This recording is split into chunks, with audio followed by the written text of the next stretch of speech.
Ladies and gentlemen, this is the Just Believe podcast.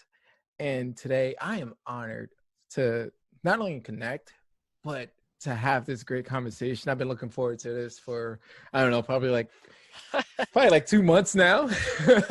But like the universe, it works out whenever the time is right.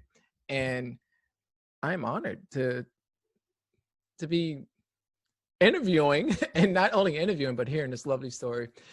Sarah, how are you doing? I'm doing good. Thanks, HB. How are you? I'm good. Thanks for doing this. As I said, I was, we connected on Instagram, and I don't know, maybe it's the empathy in me, but I don't know, your page just gravitates to me, and I don't know, I was just like, oh man, like I need to know more. And not only do I need to know more, how can I help?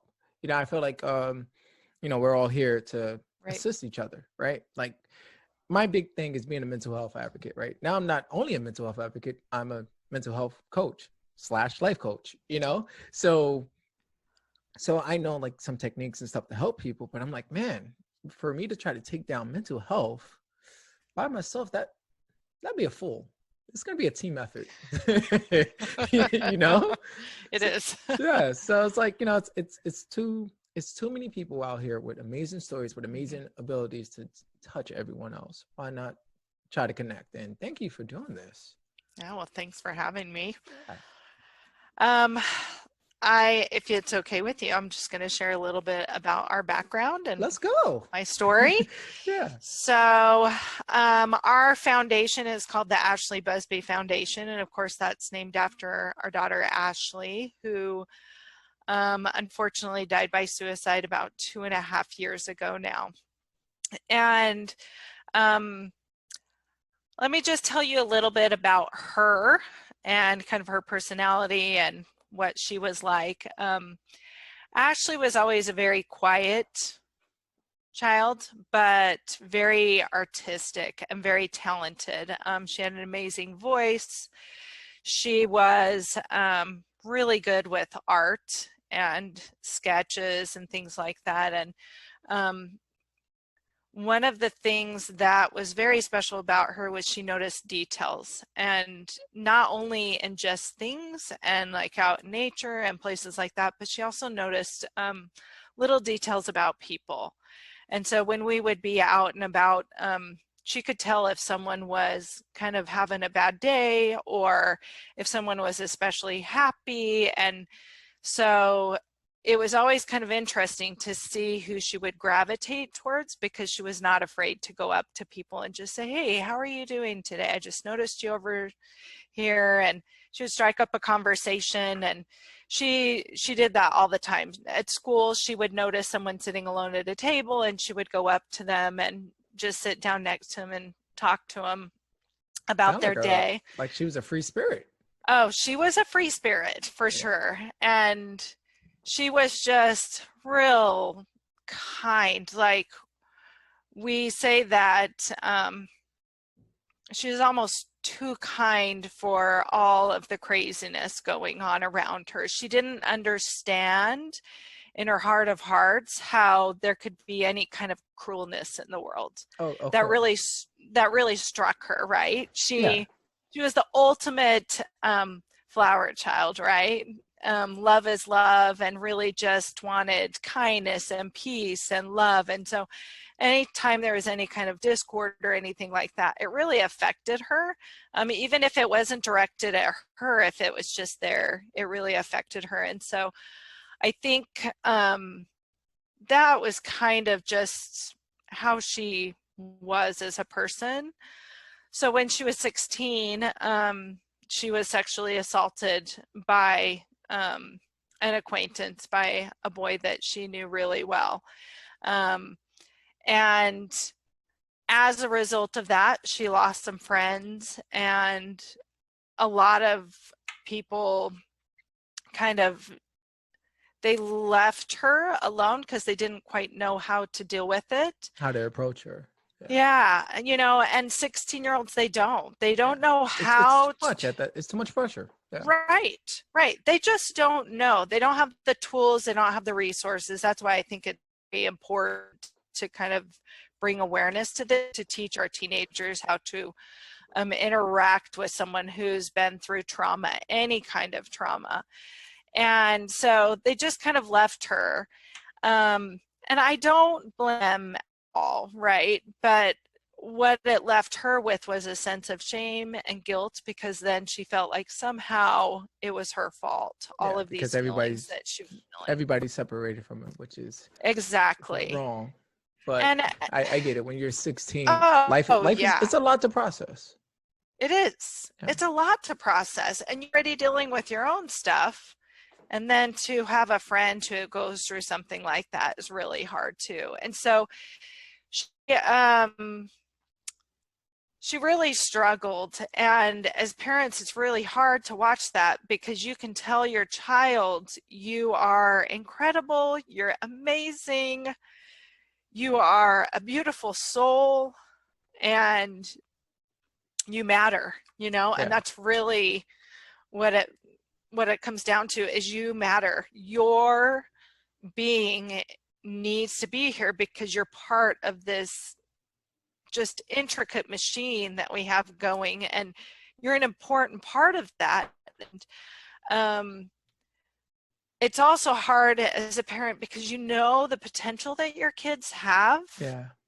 And they don't realize it often until later in life. Like you shared your story with me, and yours kind of came about over time, and something happened in you when you graduated college and went through some of those. Yeah. Right. And at the time, right at that point, you were uncomfortable, but really what it was like a butterfly, right? It was that part where you were just really coming into the butterfly. Yeah. And so as a parent, we see that. It's interesting. You have kids, and you're going to see that with your kids. You're going to start to see little personality things. They're going to be like, oh my gosh, they're going to be a great this. So we knew she was going to do something great. Like, we just knew it. And so we tell her this, and you know, we got her into a therapist, and we got her into all of these things. And unfortunately, when she made an attempt on her life, she went to a mental health facility, and the people who treated her at that time, the psychiatrist that was on staff, misdiagnosed her right away, even though she had already had a diagnosis, didn't look fully at her file. No. So when you were sharing your story, we were just talking about this. Yeah, they it's like a check mark thing. Yeah. You know, I met you 15 minutes, and here you can't are. Evaluate someone like that. Yeah. Right. So as parents, we pulled her out, but a lot of damage was done with that, because she was, once again, they didn't ask her about her trauma. They didn't ask her about her past. And so instead of treating the trauma and everything that goes along with that, they were trying to treat symptoms and make a diagnosed basis off of that. Yep. And it doesn't work. No, it doesn't. So, yeah, you have to look at the whole person. And so once again, that shame started coming back. And we struggled with that for a few years, and she had a couple more times where she was hospitalized. And you talk about masks, right? And leading a double life. Well, at school, she was an honors student, and she was seen as this talented, quiet, beautiful girl. And then at home, we saw a bit of that, and we knew those were there, but we also saw the darkness and the real inner turmoil that she was going through and struggling with. And there would be a moment where we'd see her progressing in with her mental health, and we would say, my husband and I would say to each other, oh my gosh, maybe this is it. Maybe she's going to come to this peak. Here goes this breakthrough that we've been looking for. Yeah. Right. Maybe this is it. And so we started marking it. Well, okay, we've had a month without any major incidents. We've had 2 months. we've had, eventually it got to 9 months, and we're like, oh my gosh, okay, this is Like huge. it's happening. Yeah. Right. Yeah. And then something would trigger again. And we would always come in to save her, you know, and the last time, unfortunately and tragically, we weren't able to save her. And I am one who believes that we have a purpose on this earth, and whatever that purpose is, we may not know. She was here for 19 years, and we're so grateful for that 19 years.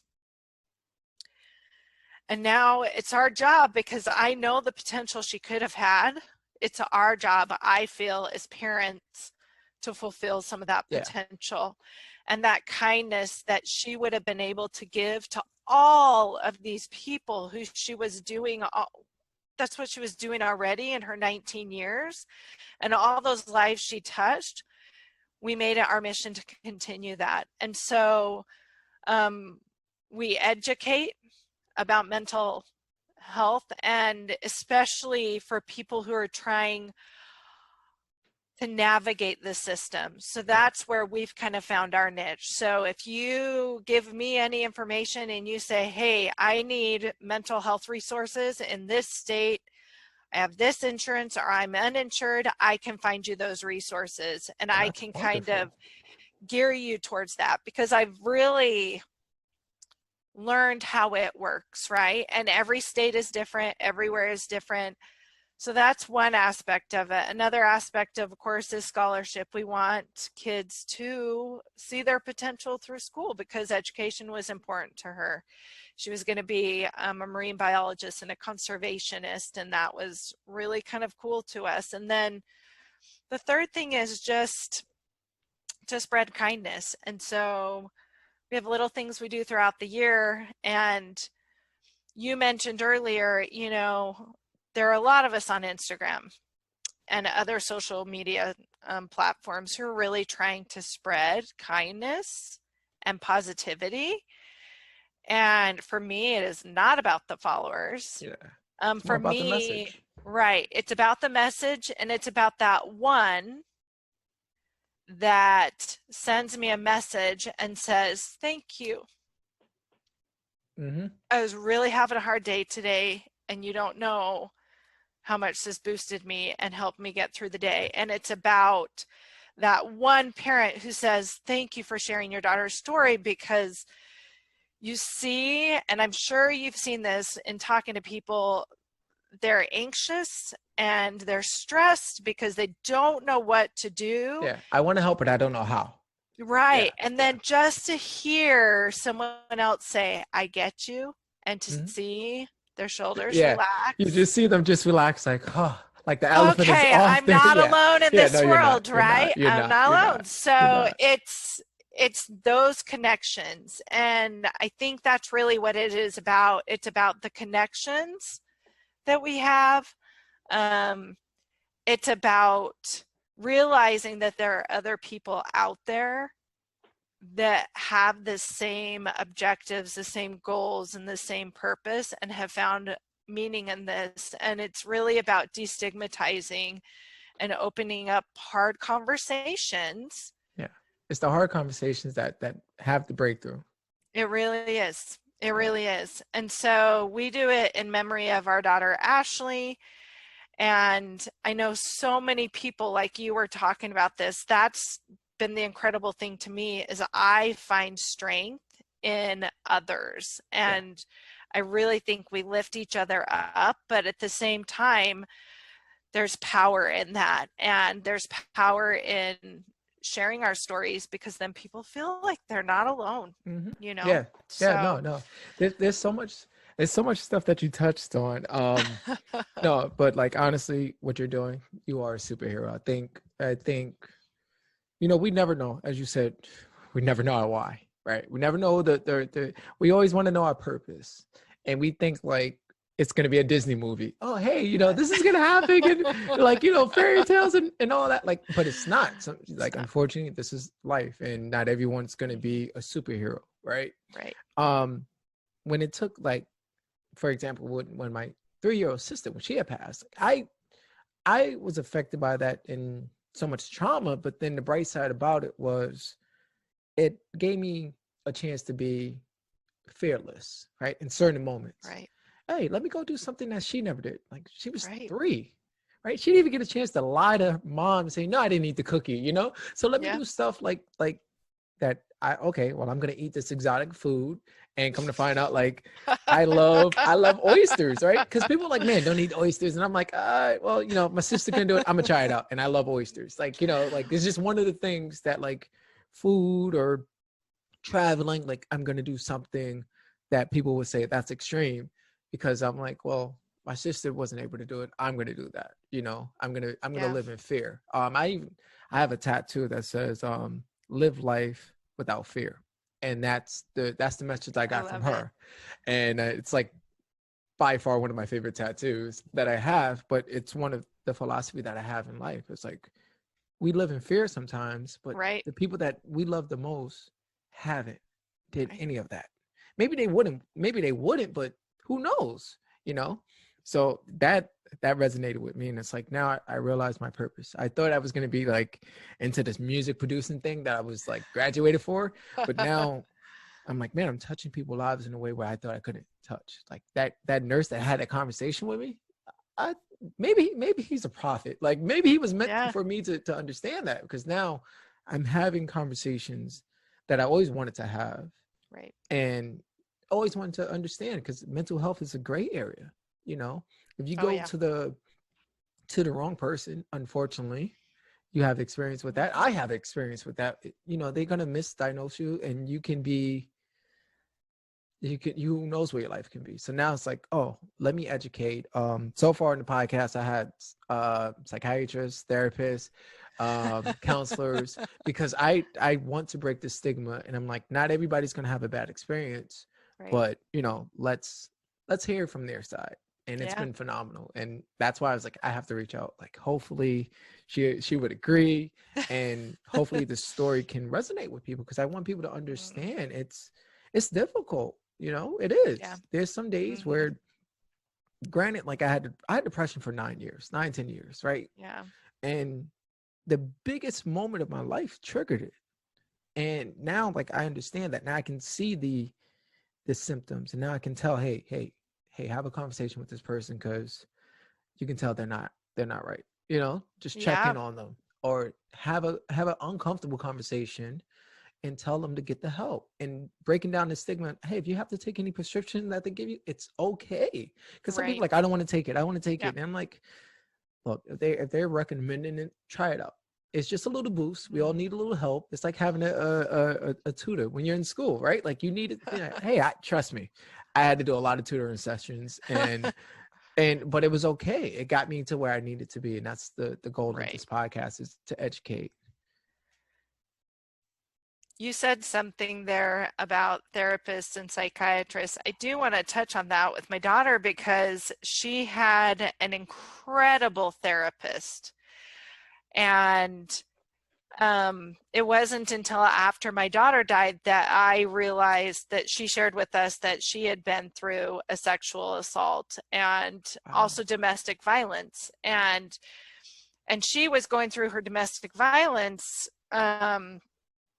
while she was providing services to my daughter. And my daughter looked up to her. Like, she absolutely loved her therapist. And this woman is incredible. We call her a friend now.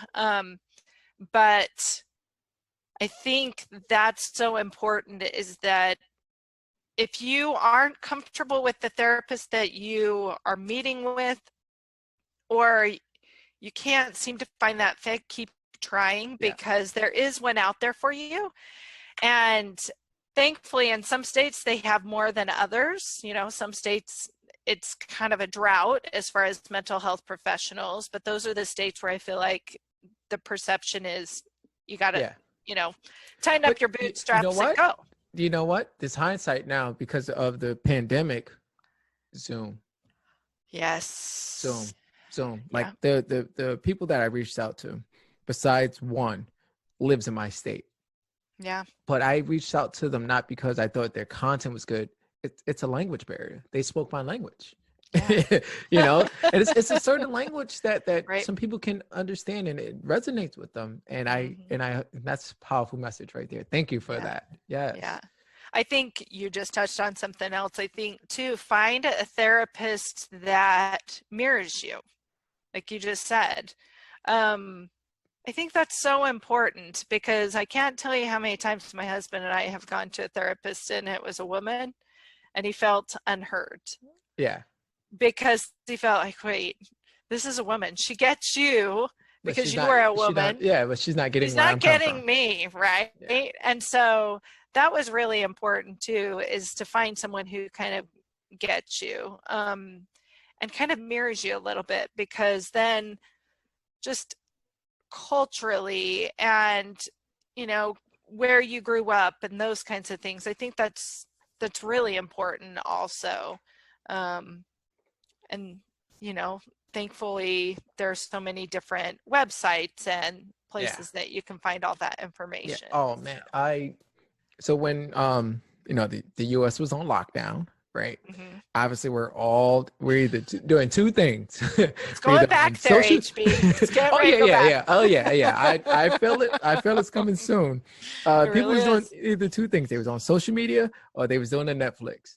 So I'm on like social media, just like watching the lives and stuff. And I start cranking out as much content as I can. And then I had a therapist like DM me, and I was like, okay, this is weird. And at this point I had no therapist following me at all. And they was just like, hey, are you in school? And I'm just like, no. Like, why do you ask? And they're like, well, the language that you're talking is of a mindset of a therapist. And I was like, oh, well, thank you. No, I'm just self-taught and self-educated. Like, I have read at this point probably 118 books. Wow. And the mindset that I have is either I'm all in or I'm not. Right. So I'm like, this is something that I'm very passionate about because of my experience. And if I can just help that one person, I would gladly just, it made my life. Like it just made my life, right? Like, to me, money is not everything. It's just really helping someone out. I don't want any family to go through any pain. So then like another one started, and another one. I was like, oh, okay, cool. And then hey, do you mind talking about this topic and try to break this down like this? And I was like, oh, you give me tips. Perfect. And that's when I realized, like, I can be a bridge, because I've been from that, the client side. And if I'm getting tips and advice from the expert, then I can help people out. And that's the whole idea of this content, of this podcast, honestly, of most of my content, is really trying to be the bridge and break that stigma little by little. Well, you were approachable. I will say that. Thank you. Like, very approachable, and you have the nicest smile. Oh, thank you. You're gonna make me blush. You're gonna make me blush. Thank you. But that's kind of what drew me in too. Is I was like, wow, there's something about this. I'm just being, because like I'm very similar to your daughter Ashley. I can read people very well, and then when it comes to when I meet somebody, I can just feel their energy. It's like, okay, what's really wrong? What's really affecting you? Right. And then somehow, some way, magically, I can get a breakthrough through them. I'm like, oh, okay. All right. Well, that's a problem. It's okay. Tomorrow's another day. We have a bad day. It's not a bad life. I'm slowly trying to look at life like that. I realized, at the peak of my depression, that perception was everything. It could be my prison or it could be my passport, and now I'm using it as a passport and taking it wherever I want to go, and okay, cool. Like, I had a bad day. We all have bad days, right? There's days, there's some days when I don't want to do a good morning video. I don't want to post, but I still do it because of, man, somebody needs to hear something positive, right? Not even like an ego, but like, hopefully, like, it can resonate. And I remember like 2 days ago, somebody reached out to me, and I'm in the middle of trying to figure out what to record, and just like what you said, they've been watching my content, and we've been already DMing, and they're like, man, you saved my life. You don't even realize it. And I'm like, what are you talking about? Like, hey, remember when we was like going back and forth like for like 2 hours? I'm like, yeah. And they was like, well, your conversation helped me, and I got the help that I needed. Thank you. How can I repay you? And I'm like, dude, this right here just made this is it. Like, this is it, And I'm like, there's no need to repay. Like, just keep being awesome and take it day by day, you know? And I was like, wow, Mm-hmm. okay, well now let me just keep, and that's the reason why I do what I do, because I just want to help that one person. Right. Yes, no. So please talk about the organization. Tell people how to like apply for the grants and the scholarships and all that. Yeah, Oh, break it down. And oh, yeah. where are Okay. you located, by the way? Yeah, Oh, well. yeah, yeah, Okay. yeah. Well, Yeah. so we started in Colorado because we lived in Colorado, and then last year we moved to Arizona. Okay, okay. So now I got a we're in buddy out Arizona. there. Yeah. So now we're in Arizona, closer to family. And so there's kind of three parts of our organization, like I was kind of hinting at earlier. The education piece, which is on our website, like you can find resources. And then the second piece is the scholarship, and the scholarship is for my daughter's high school. However, the third piece is for anyone who wants to apply, and it's kind of a first come first serve. But in February, it's actually Random Acts of Kindness month, and so the week of Valentine's, we sponsor something called Pedal It Forward. My daughter was a florist. That was her first job when she was going to college. She worked as a florist. And so it's Pedal It Forward, PETAL, like the flower. Yeah. Petals. And what you do is the student, let me start. So we give schools mini grants, about $200, and they can add money to that if they would like to. With that $200, we ask them to buy flowers. And so you can buy carnations, roses. We had a middle school last year do like candy flowers instead because they were worried about the flowers getting all over the school or whatever, but sugar's fine. Yeah, well, you know, the kids are gonna eat it. Right, Yeah, right. yeah. And so we encourage them to recruit student leaders in the school, but not your typical student leaders. So not the ones that are always at the forefront, right? Yeah. We want them to kind of mix it up. And so they select these students from different groups, and these students get together and they write kindness things, or write little notes like "you matter," "you are beautiful," or just all these different things, and they tie them to the stems of the roses or the carnations or whatever they have. And then on the day, we try to encourage them to do it on Valentine's, because Valentine's kids always give flowers, and there's always those kids that don't get flowers, right? Yeah. And Trust me, I was that kid too. Yeah, I got flowers from my brother. My mom made my brothers buy me flowers, so I would like carry around my flowers, like, but my boyfriend went to another school. I was legit. So anyway, so we try to encourage them to do it around Valentine's, just because we want all of the kids, as many of the kids in the school, to really feel that love during that week. And so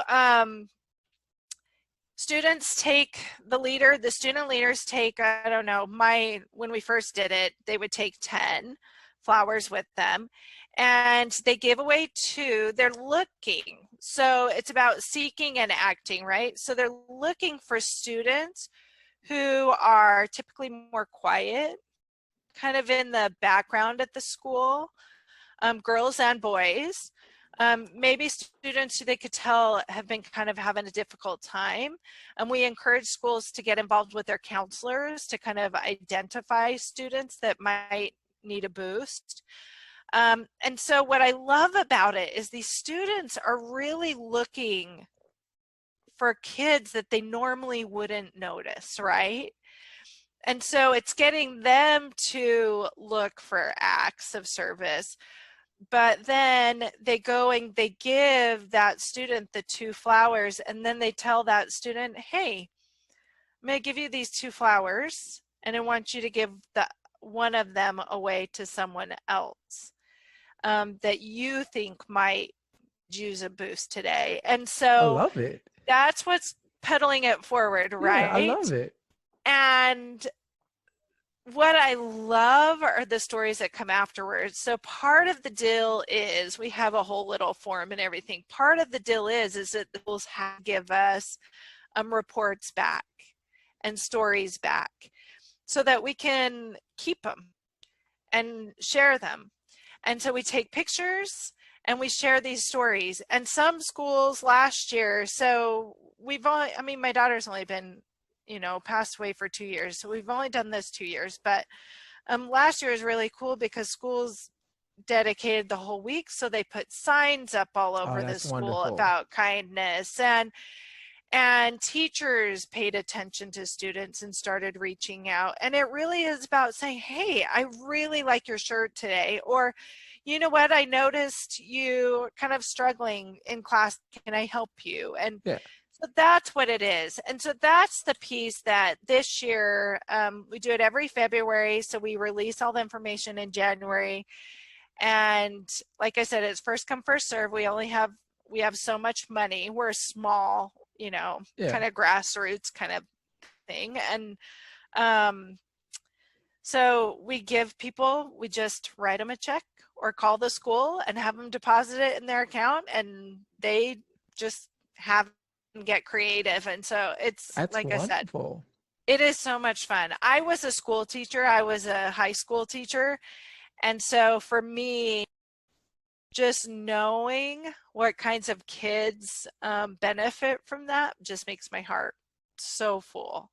And so, yeah. And so we do it, we call it Petal It Forward. And that's why our site is called Flowers for Ash, because our daughter was a florist, but also I figured that. I was like, I'm pretty sure she had to be into flowers. So no, I was like, it's wonderful. Yeah. No, this is awesome. I'm glad we connected.